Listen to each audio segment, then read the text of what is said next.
From PRX, this is the Moth Radio Hour. I'm your host, Suzanne Rust. The second act in a person's life is when things start to get juicy. It's when the plot thickens and the stakes are raised. It's where we start to learn what a person is really made of. It's also often the part where we watch a person grow, adapt, and come into something new. I personally love second acts, even third and fourth acts. I've had a few myself, because they remind us that there's always another way of thinking, being, or doing. Theater defines second acts, and no one knows this better than our first teller, Jamal Joseph. He told this story at Aaron Davis Hall in Harlem. Here's Jamal, live at the Moth. Welcome to the big top. Except it wasn't a three-ring circus. It was Leavenworth Federal Prison. So named because the main building in the prison had a big dome, like the Capitol building in Washington. And here I was, handcuffed, shackled, in line with a bunch of other federal prisoners that had just been marched up the steps, that was lined with guards on either side carrying M16 rifles. And a lot of them were Marine and Army veterans, which means they knew how to shoot. Greeted by a captain that said, "Gentlemen, welcome to Federal Prison, Leavenworth. Let me give you a quick tour of the facilities. If you look out and you see that gray building out yonder in the back, that's the prison hole. You fuck up once, that's your first stop. And if you look out yonder to the right and you see that white building, that's the prison infirmary. You fuck up 2 times, that's your next stop. And trust me when I say on the other side of that 60-foot tall gun tower wall is the prison cemetery. Need I say more, gentlemen? Have a good day. I'm in my 20s, serving a 12-and-a-half-year sentence. I'd been to prison before. I went the first time at 16 as a member of a case known as the New York Panther 21, facing 300-plus years. But after spending a year in prison and then another year on trial, we were acquitted of all charges. This time, 12 and a half years, being convicted of being an accessory after the fact that was hiding out people who were on the run for the FBI. I mean, if I come to your house and say, "Hey, can I crash here? I'm locked out of my apartment," and you let me sleep on the couch, that's fine. But I say, "Hey, can I crash here? I just robbed a bank." You actually get 12 and a half years, half of what I'm facing. I go out to the big yard the next day and I kind of take in the geography at prison. I mean, I'd done time before on Rikers Island, but this was the big top. And the geography is such. There's sections of the prison known as courts or courtyards. There's the black courtyard. It had the Black Guerrilla family and some of the other gangs. There's the white courtyard that had bikers, kidnappers, the Aryan Brotherhood. And the most dangerous court of all was La M, the Mexican Mafia. These are guys who, if they had a beef with you, would take you out in the middle of the prison. A lot of them were doing life and 20 more years for killing a guy. I mean, they would kind of stab you right in the middle of the mess hall and wait for the guards to come and says, "Go ahead, put the cuffs on, homie. Give me another 20 years. You want my license too?" So as I'm sitting there, an elegant older prisoner named Mr. Cody comes up. I'm reading a book and he says, "Young blood, you was down with them Black Panthers and things when you were out there." Well, that was kind of common knowledge, and I said, "Yes, sir." And he stands back and kind of runs his fingers down his pressed prison suit. He made a prison uniform look like a tuxedo. He was cool. He said, "And you did that karate and stuff when you were out there." And I was like, "How did he know that?" Like, this is pre-Facebook, pre-Instagram. But it's true. I had learned karate in the Panthers. I was a young black belt, and I said, "Yes, sir." And he said, mm-hmm. He said, you did them plays and things on the outside. I was like, damn, how did he know that? I had done some stuff in the black arts movement, and I said, yes, sir. And he said, mm-hmm, and just walked away. I'm wondering if I'm in trouble. Because there's something in prison, no matter what you think you are, in terms of race, creed, color, religion, called the convict code. Don't steal from another prisoner, don't rat on another prisoner, do your own time. In the same way we have 50,000 laws to interpret 10 commandments, there's all kinds of ways that you could violate the code. Did I violate the code? Is that not cool? The next day, I'm back in the same spot reading the book, and I look up, and Mr. Cody's there with the two biggest black guys in prison. They were like NFL linebackers, except they had bullet wounds and knife wounds. They looked like death had struck them with a stick. That was their nickname, Death and Struck.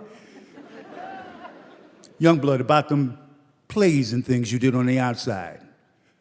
Black History Month is coming up in about 8 weeks. I want you to do something. I done worked it out with the warden, and he walks away. I go to the prison library because I could tell this was not a friendly request. He was cool, but he was serious. There's one black play. There's only 2 plays in the library, Romeo and Juliet and Raisin in the Sun. I come back to Mr. Cody. I don't think we can do this play, Mr. Cody, because Raisin in the Sun, it's a great black play, but they're women characters. In fact, there's a woman, a matriarch, trying to keep her family together. He hits that press suit, and he looks out on the yard, and he says, don't even worry about it, young blood. Pick out 4 or 5 dudes. We'll put a dress on them. No, I don't think that's the answer. I go back and I write a play, my first play. Mr. Cody gives me my cast. Yeah, it's Death and Struck. They don't know how to act, so I do an improv and then freeze the improv, and then we're going to deconstruct it. Deconstruct what just happened. Death, Struck, that was great. Yeah, I had to look up. They were that big. Death, Struck, that was great. Death, you told Struck you didn't like him?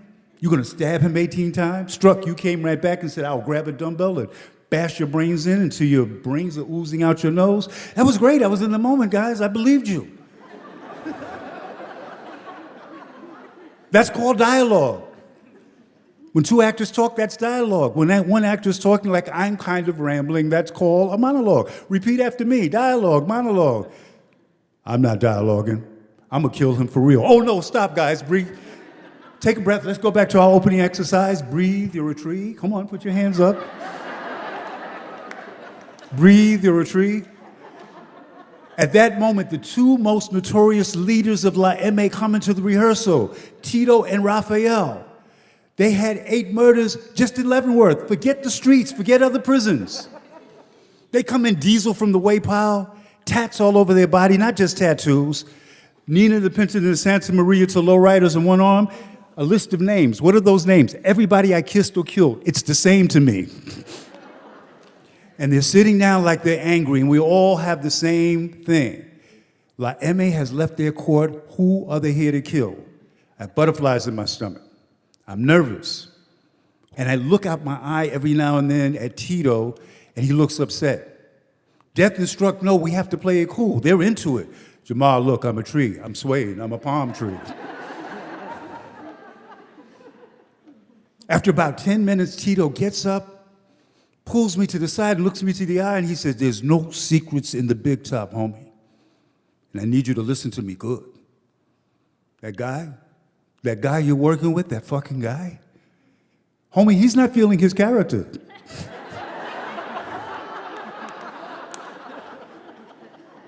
Tito, why don't you get in and try? He's great. As he was gangbanging, he was doing Shakespeare in high school. Raphael gets in. I go back and I said, let me rewrite the play.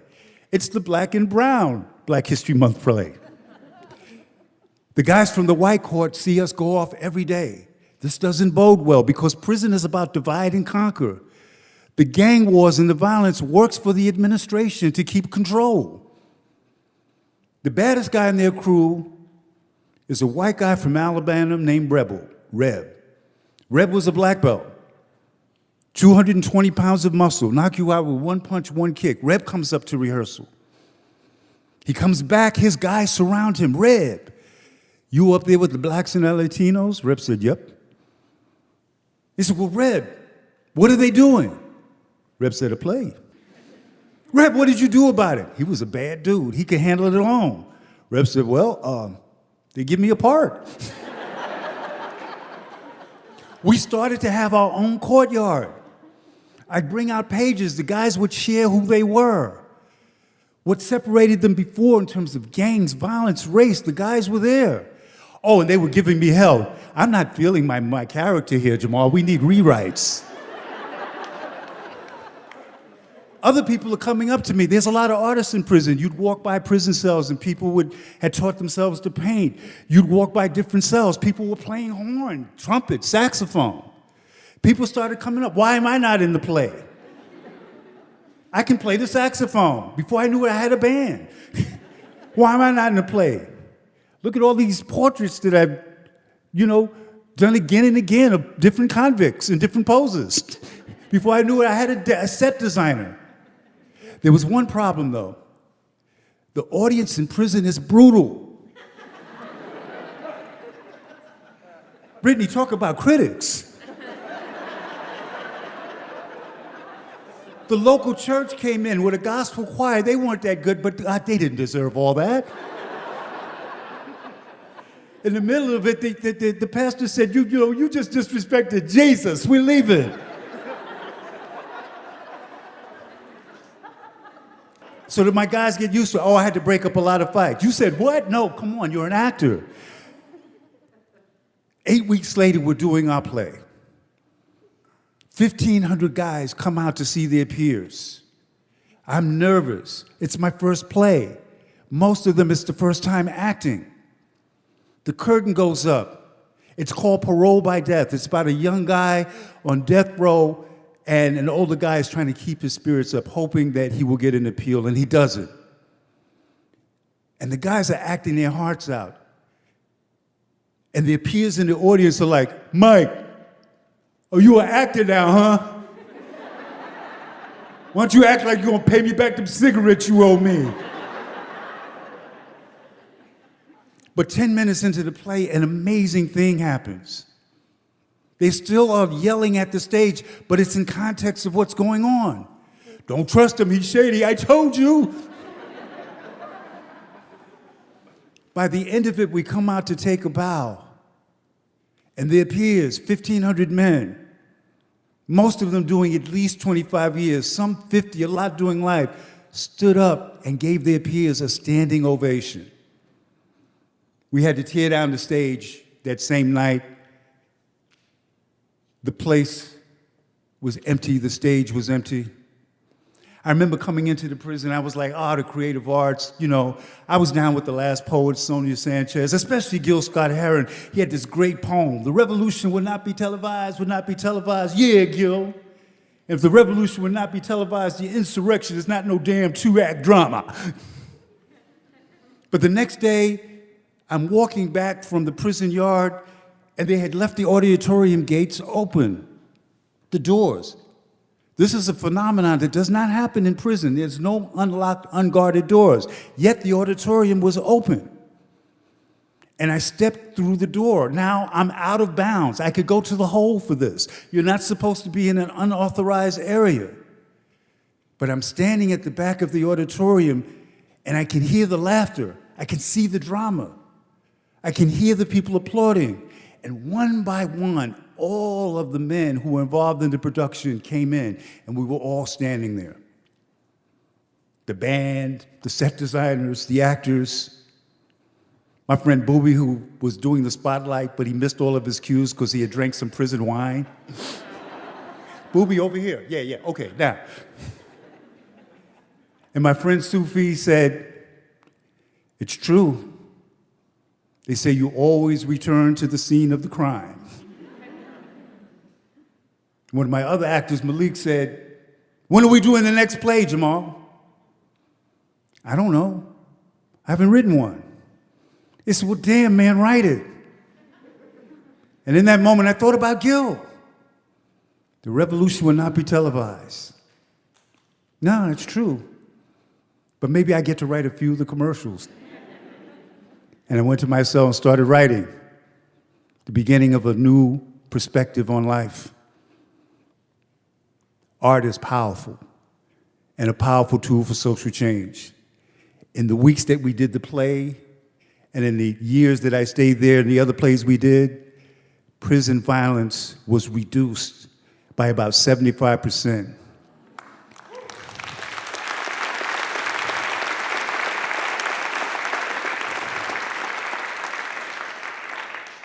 And those courtyards started to shrink, and the common ground for art, for men looking into each other's eyes, became the new normal.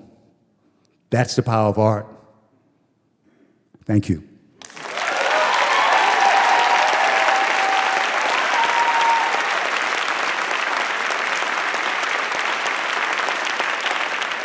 That was Jamal Joseph. Jamal joined the Black Panther Party at age 15, and at 16 was arrested in a case known as the New York Panther 21. He was released on bail after a year and became one of the youngest leaders and spokespersons for the party. Through the Panthers, Jamal learned that art can be redemption and transformation. Jamal spent 9 years in prison. While there, he earned 2 college degrees and founded a theater company. In keeping with our theme of second acts, Jamal has been a professor of film at Columbia University for 25 years, and he has been nominated for an Oscar, an Emmy, and a Grammy for his work as a writer, director, and producer. To see a photo of Jamal, go to themoth.org.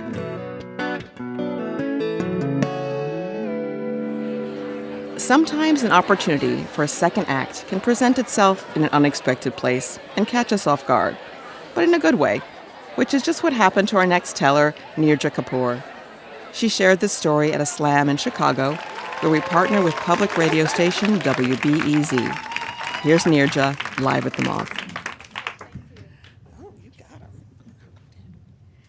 A few years ago, I was plotting my mother-in-law's assassination, and my husband said to me, Neerja, I think you need a new hobby. She had come to live with us because my father-in-law had passed on, and my husband is the only child. In the beginning, both of us were on our best behavior, but later, as time went on, she let it be known that I am no good.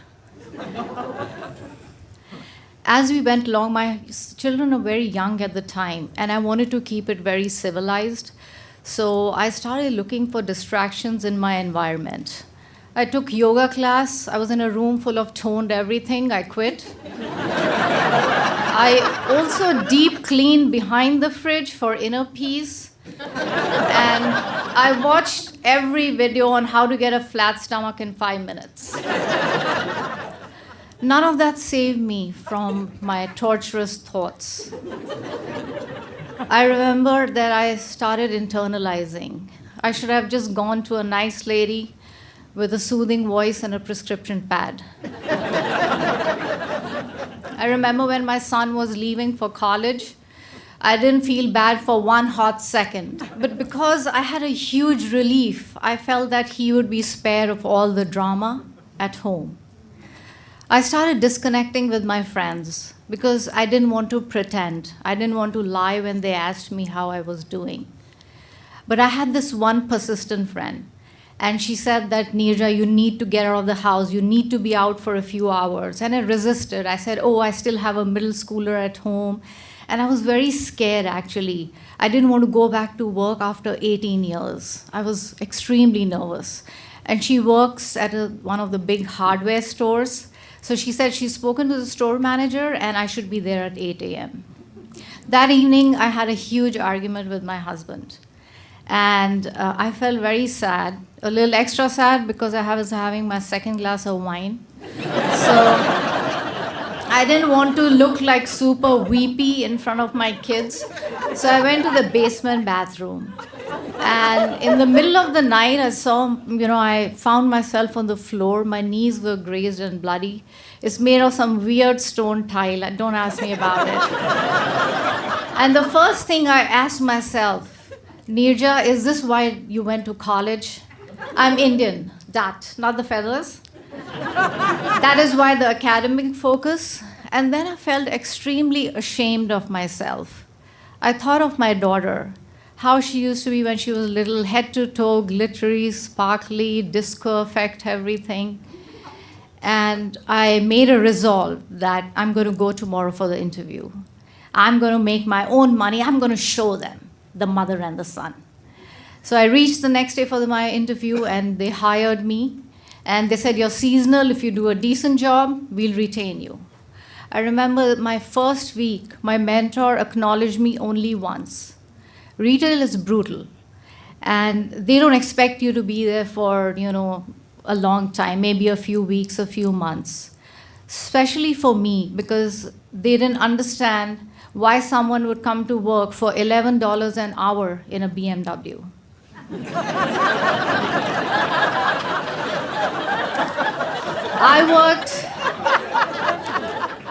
I tried to work really hard.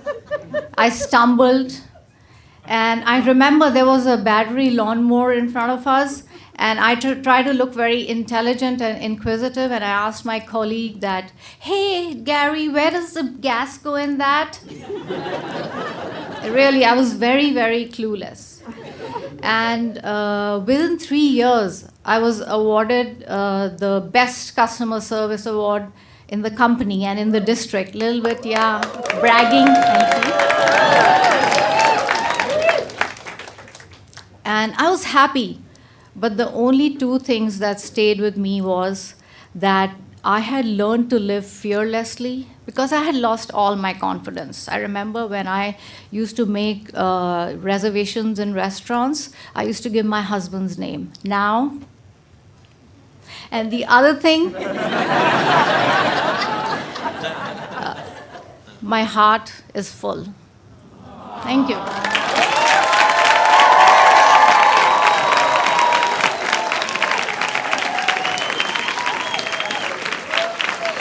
That was Neerja Kapoor. Neerja lives in Illinois and still works at that hardware store. She boasts that she can give expert advice on how to get any yard looking as lush as a golf course. When I asked her about her current relationship with her husband, she said that their life is calm and functional, and things with her mother-in-law are cordial but still strained. Neerja is grateful to have made that move to start working. She said, sometimes you need life to jolt you out of your mundane existence so you can become the shining star you were meant to be.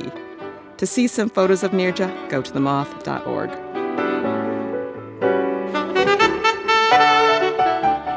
In a moment, confessions and hot dates. That's next on the Moth Radio Hour.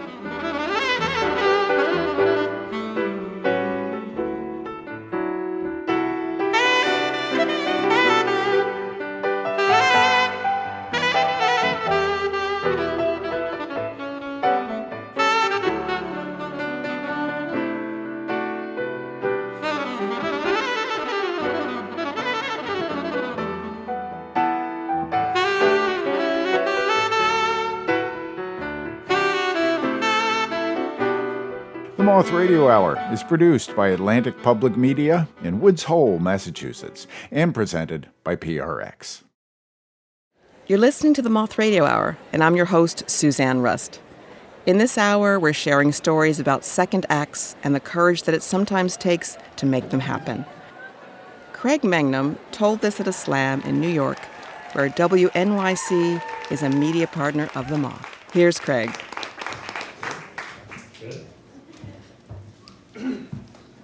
Sarah rode into my life literally on the back of a Razor scooter. And it was covered in pictures of the guys who lived in the dorm next to me. It was our freshman year, and this was her way of seducing the guys next door. And I thought, wow, this girl is a freak, and I love her. And we became quick friends after that. You see, we were freshmen at Brigham Young University, a Mormon-owned university, and we prided ourselves living in what we call the Book of Mormon Belt. It's the Mormon equivalent of the Bible Belt, which incorporates Idaho, Utah, Nevada, Arizona. But we were from the East, and so we saw the world differently. And to prove that, we went on our first date to a meeting of the BYU Vegetarian Club, sponsored by the BYU Democrat Society. And if you know Mormonism, you know what a rare breed of human shows up at that meeting. And our minds just clicked. It was that she was the person I could throw a joke to. She'd throw it right back to me. And she wore this perfume that drove me crazy. It was Versace's Bright Crystal, in case there are any fans out there. But I knew by this point that I was attracted to men. but my very Orthodox Mormon upbringing had hardly provided the opportunity to experiment on that theory, and thus I just thought I was falling into what everyone else around me described as love. But there was a clock looming over our relationship because at the end of my freshman year, I knew I, like all good Mormon boys, would go on my Book of Mormon musical 2-year journey. And that's exactly what I did. I ended up being sent to Bolivia and Peru. But right before I left, Sarah and I promised that we would write one another and that our correspondence would become epic, like John and Abigail Adams. And we actually took to signing our letters, "Love John, love Abigail." Now, being a Mormon missionary, I'll tell you, is a very lonely experience. You spend the first 3 months in silence because you don't speak the language. And to be able to come home to a letter from someone meant the world. And Sarah would write me these 25, 35 front and back pages lathered in Versace bright crystal. And as I would smell the page, I would be taken out of the Bolivian countryside with its open trench sewer system, and I would just be transported back home where I was happy. Those 2 years flow by, and I returned. And I remember sitting down for our first date after this long, long period so far apart, and knowing that I could not be, for her, what we had planned on me being. And I was disappointed in myself, but too embarrassed to tell her. So I came up with a plan that I would essentially make her dislike me so much that she would break up with me, instead of me breaking up with her. So one night at a party, I pretended to be interested in one of her friends. And as we were driving home, she said, what was that? Like, what is going on? And I had no answer. I said, what? I threw it back on her. I made her feel like she was going crazy because I was too much of a coward to say what was actually happening. As she was about to drop me off, our relationship now in pieces in front of me, she said to me, "Craig, I'm only going to ask you this once." She said, "Are you gay?" And I replied, "No." She said, "No? What the is that?" And she kept driving, and she drove and drove until she had parked in the parking lot of a brightly lit Mormon temple. And there, for the first time in my life, I came out to someone, and I told her how embarrassed I was, how I felt like I had led her on for 2 years, thinking I would come back and be this thing that she thought I would be, and I wasn't. I told her how I felt like I was losing my faith, and I could point to this Mormon temple and say, I'm losing everything that means to me. And she listened to me. She cried with me. She was so kind to me. In the next weeks, we didn't really talk much, but after about a month, during which we say we emotionally broke up, she reemerged as a friend. And she introduced me to my first gay friends. She, in a way, shepherded me out of the closet and into a life that was fulfilling for me. And I will always be grateful to her for that. I thought I would never be able to repay Sarah. And then almost 10 years after she first helped me out, she called me on the phone and told me she had just started to date her first girlfriend and needed some advice. Thank you.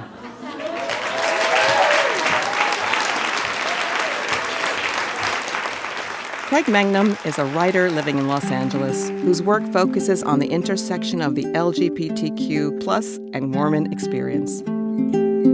He's currently working on his memoir about 3 generations of gay Mormon uncles that preceded him. And while Craig no longer considers himself a believer, he says that Mormonism will always be the culture he was raised in, and there will always be a connection.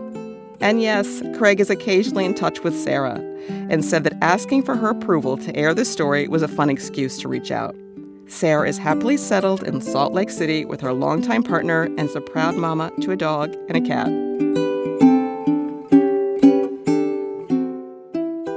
As we get older, second acts can feel a little more daunting at times. Thankfully, life-changing moments don't have an expiration date. Rhonda Sternberg shared this at a slam in New York City. Here's Rhonda.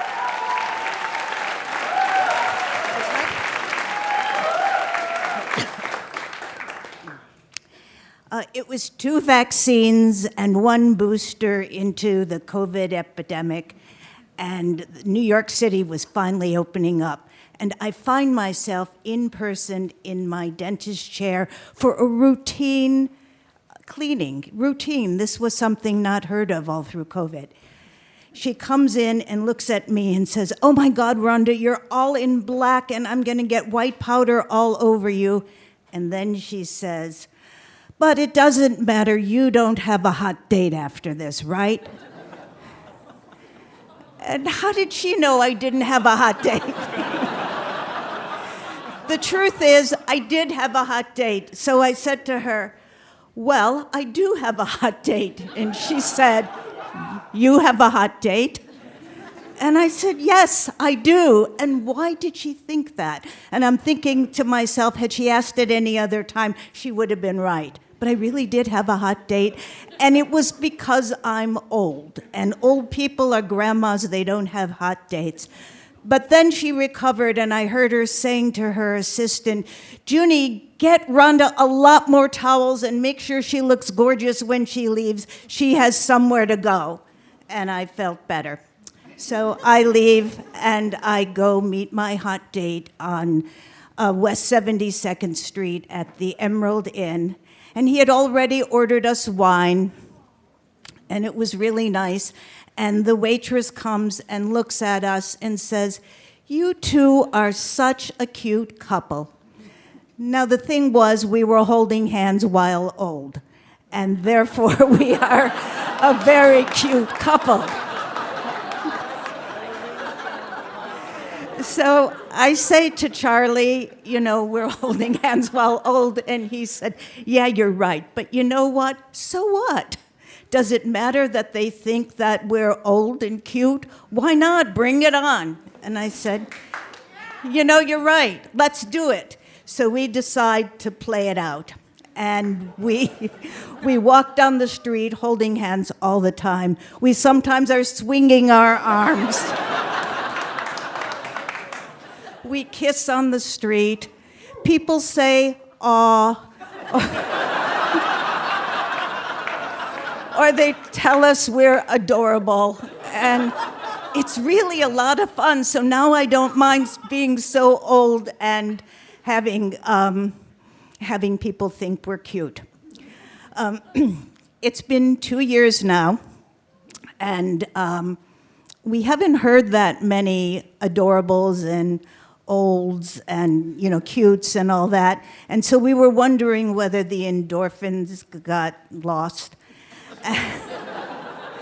However, we were in a restaurant just like a couple of months ago, and we ordered a lot of food. We were very hungry. We ate it fast, and the waiter came up to us and looked at it, and he said, "Good job, you guys. You ate all your food."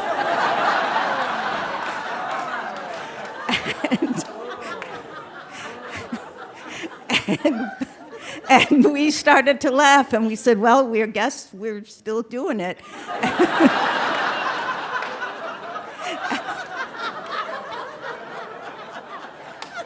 And then Charlie said to me it reminded him of a meeting with a colleague many years ago where the colleague's wife had called, and he heard the colleague say on the phone, "Oh, Chrissa, Papa is so proud of you. You made poopy in the potty. Good job." And so now we tease each other about good job all the time. Charlie and I met about 2 years ago. Our first date was on Memorial Day of 2021. It was COVID. All we could do was walk the streets. So we walked for hours and hours and hours and talked. And we really liked each other. And he tells me that he knew we were right for each other the minute he saw me come up the stairs. We had met at the 2nd Avenue subway stop because I figured it was kind of in the middle of where we both lived. And I really liked him too, but it clinched it on the second date because he called me up and said, "Are you busy on Friday? I'd really like to take another walk with you." And I said, "Well, I can't because I'm having a colonoscopy."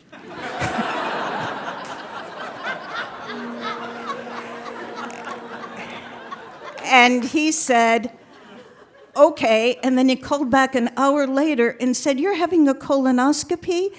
Don't you need somebody to pick you up? And there we go.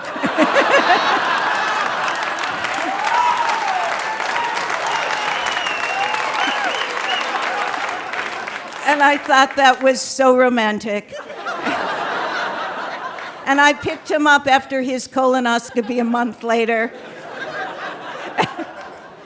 And a few months later, he was in the ER with me all night when I broke some ribs. And then he held my hand all night until I fell asleep. And I figured, this is it, we're together. Long story short, we're getting married in a few months.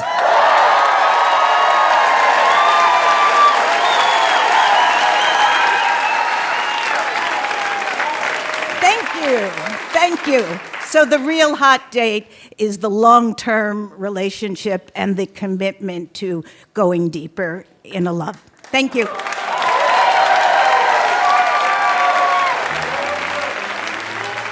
That was Rhonda Sternberg.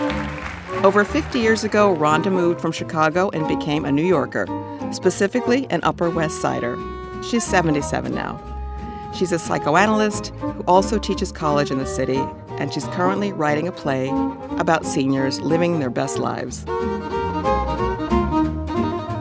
Rhonda said she was actually touched when she heard people making those comments of, "Oh," because she said it felt like they were forming a bond.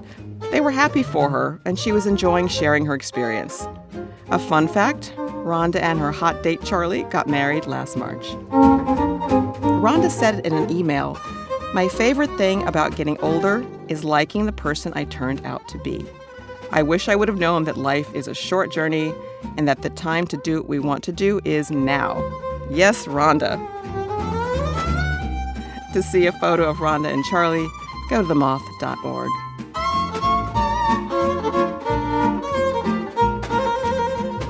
When we return, a final story about second takes on faith when the Moth Radio Hour continues.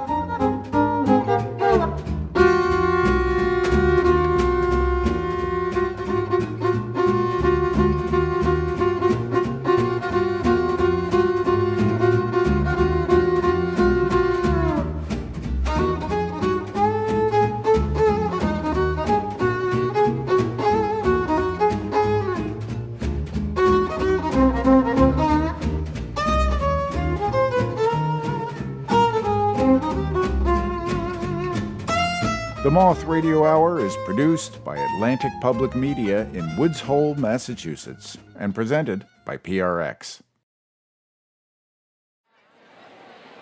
You're listening to the Moth Radio Hour from PRX. I'm Suzanne Rust. Our final story is told by Blessing Omakwu.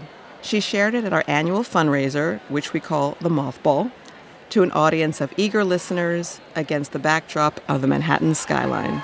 Here's Blessing live at the Moth Ball.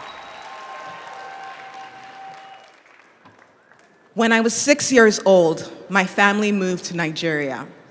My parents had come to America in the first place to study at Christian universities, but they always had this dream to start a church together. And so they moved to Abuja, Nigeria, and started that church. Growing up, that church became the center of my existence and our collective existence as a family. Weekdays were spent hanging around the church offices. Weekends were spent practicing in the choir, going for weddings, going for funerals, and church picnics. In many ways, the people I saw week after week became more family to me than my blood relatives. Sometimes, though, I resented the church. I resented the fact that we lived in modesty with extra income going back to the church. Most of all, I resented having to share my father with the church. See, my father was my hero and my very best friend. He made me believe that anything I wanted to do or be was possible. Once I went to my father and told him that I had decided I was going to be a global music star. And so my father bought me a keyboard, and he said, "If you learn to read music and play this, then I'll help you." Another time I went to him and announced that I was going to run a hair salon. See, I had seen one for sale in our neighborhood, and I was very convinced that I could run it after 5th grade every day. My father sat with me, wrote a business plan, and said, let's talk through this. And he allowed me come to the conclusion that perhaps between doing my homework and other activities like seeing my friends, I might not have the time to do this just yet. But most of all, my father taught me about the Bible. As often as he could, and no matter how busy he was, my father would sit down with me and teach me about the Bible. He would pray for me. I went to my father when I had questions about the Bible. I was probably in the 7th or 8th grade when I wrote in the margins of my Bible, "God, why don't you like women?" See, I couldn't understand when I read some scenes why women were not counted in genealogies or scenes or named. My father explained to me that this had more to do with the history and context in which the Bible was written, but God really did love women, so I took him at his word. My father would often assign Bible scriptures to us to memorize whenever he went on work trips. We used the time when he was away to memorize those, and he always said, "By the time you're done memorizing those scriptures, I'll be back home." But there was one trip that began to take longer than usual. This wasn't a work trip. My father had begun to experience these debilitating headaches, and he had come back to America with my mother to run some tests. I was about 13 years old when I got a call from him saying that the doctors had discovered a tumor the size of a golf ball in his brain. I remember not being worried at all when I got that phone call. See, my father told me two things. Thing one, he said, "Blessing, I'm going to be okay." And my father had always kept his word to me. Thing two, he said God would heal me. And my father had raised me to believe that God kept his promises. And so I spent the time while my father and my mother were away, reading the Bible, memorizing every single scripture I could find on healing and God's promises. Eventually, my father came home, and for a while it seemed like he was okay, but slowly his health began to decline. He began to lose his sight, his speech, his coherence, his cognitive abilities. We still were not worried because God was going to do a miracle. One night, we were in our home when relatives and people from my father's village descended on our home. I had never met most of these people before. They stood around my mother and screamed at her. They were screaming in the language of my father's tribe, a language he had never taught his American-born children. My aunt, sister, and I sat on a staircase, eavesdropping. There was a church member translating for my mom, who also comes from a different tribe than my father. We were able to make out that my mother was either being accused of not doing enough to keep my father alive or actively trying to kill him through juju. My mother had spent the past 2 years traveling around the world with my father, seeking chemotherapy, radiation, alternative treatments. And when the doctors said that there was nothing more that they could do, my mother spent sometimes hours and days at a stretch in the church praying and fasting. She fasted her body into half its size. As they screamed at her, my aunt looked at me, shook her head, and said, "I wish you were a boy. See, if you were a boy as your parents' first child, you would have been able to intervene." Anger welled up within me.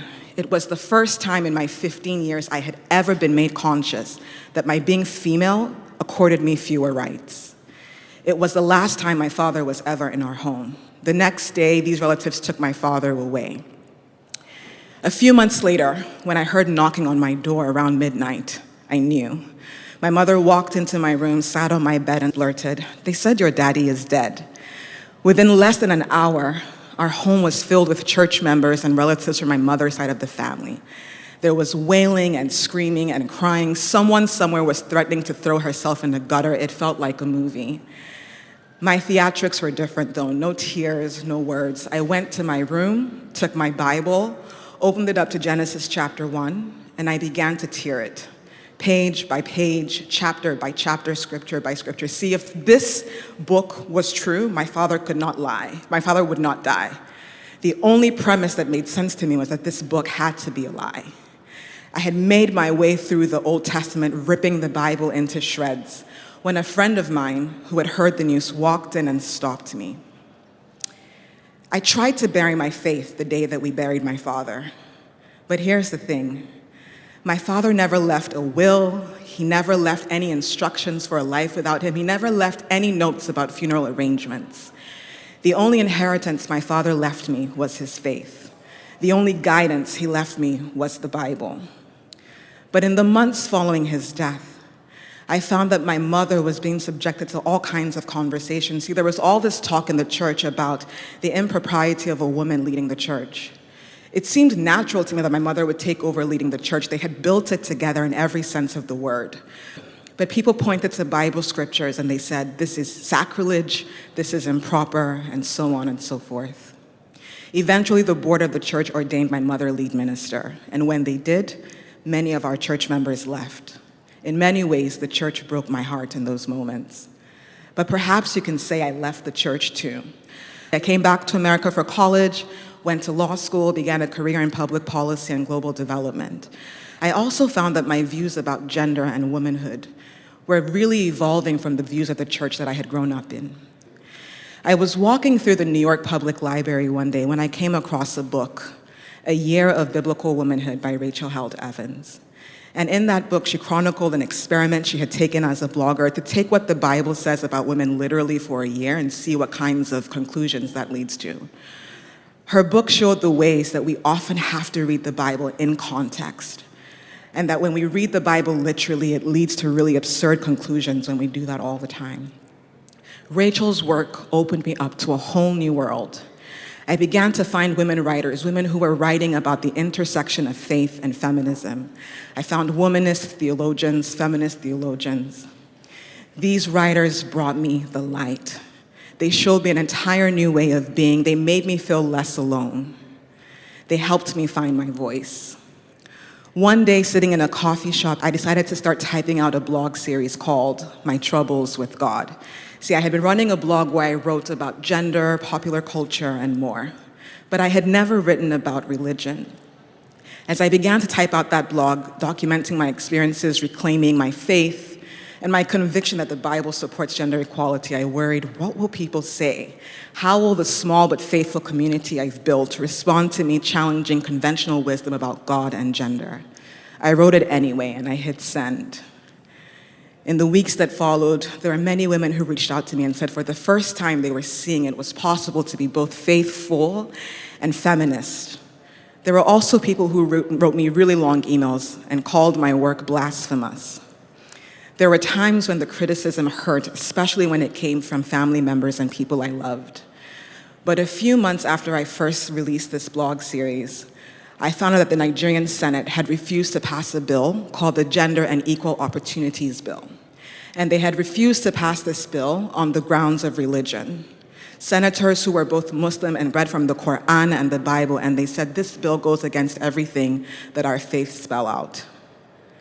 In reading the tweets, in marching with activists, and in seeing the impact of this bill, I was reminded why this work was important. And so I've continued to write, to speak, to think, and to strategize about the intersection of faith and gender equality. Sometimes I wonder what kinds of conversations I would have with my father if he were alive today. I think we would disagree on a lot of scriptures. I think he would welcome the disagreement, and I know that he would be proud. Thank you.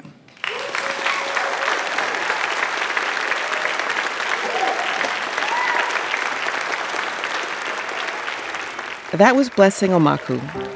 She's a social impact strategist and self-proclaimed women's equality evangelist. She serves on the board of directors of the Perlman Performing Arts Center and is also the host of the podcast, Our Bibles, Ourselves. I asked Blessing what message she'd like to share with her father. She said, I would like him to know how grateful I am for showing me what love looks like and for being one of the purest reflections of God in my life. To see a photo of Blessing, head to themoth.org. If any of these stories have inspired you to share one of your own, head on over to the Moth's pitch line at themoth.org, where you can leave a 2-minute version of your story.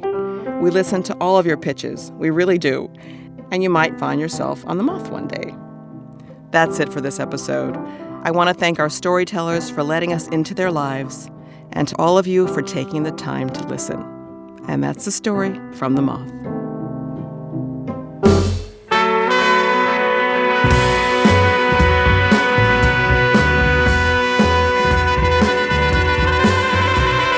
This episode of the Moth Radio Hour was produced by me, Jay Allison, and Suzanne Rust, who also hosted the show.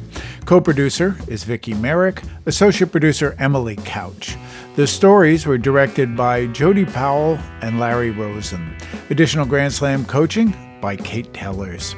The rest of the Moth's leadership team includes Sarah Haberman, Sarah Austin-Jeunesse, Jennifer Hickson, Meg Bowles, Marina Kluche, Leanne Gully, Brandon Grant, Sarah Jane Johnson, and Aldi Kaza. Moth stories are true, as remembered and affirmed by the Storytellers. Our theme music is by The Drift. Other music in this hour from Michael Hedges, Jim Pepper, Daniel Ho, and the Penguin Cafe Orchestra. We receive funding from the National Endowment for the Arts. The Moth Radio Hour is produced by Atlantic Public Media in Woods Hole, Massachusetts, and presented by PRX. For more about our podcast, for information on pitching us your own story, and everything else, go to our website, themoth.org.